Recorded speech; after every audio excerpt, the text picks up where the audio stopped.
and then mop up one area in the south was the start, and after that was done, mop up in the north. The division would follow behind, occupy terrain. We would train the division in situ in defensive positions, etc.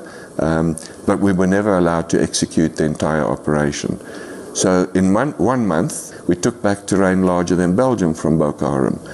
We were not allowed to finish because it came at a time when governments were in the process of changing. I think President Jonathan's government possibly saw the entire Boko Haram contract, if we call it that, almost as a last gasp in order to regain popularity. The incoming president, President Buhari, was heavily supported by a foreign government, and one of the first missions was to terminate our contract. Could you name that foreign government? Yes, we were told it was the United States, and they had actually funded President Buhari's campaign.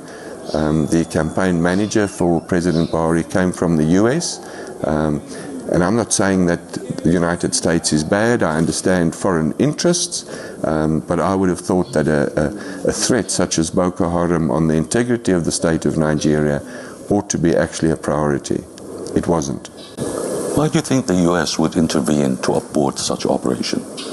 Again, I can't answer that. I think that the US can answer, but what I've come to realize, that is when a government's foreign interests clash with the state's own domestic interests, conflict is bound to ensue.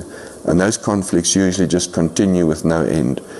And we can look at all the conflicts in Africa where foreign forces have come in, they've prolonged those conflicts, they haven't ended those conflicts.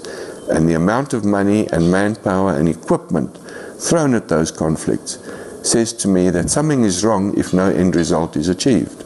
And surely that end result should be to end the conflict and establish a basis for negotiations, come to an agreement, and then re-establish governance. But that's not what's happening in Africa. How much did you charge the Nigerian government? Well, first of all, we didn't charge the Nigerian government. And I think here that is a question the Nigerian government can answer. We were one subcontractor. So in other words, the Nigerian government appointed a contractor, and we contracted to that contractor as their subcontractor.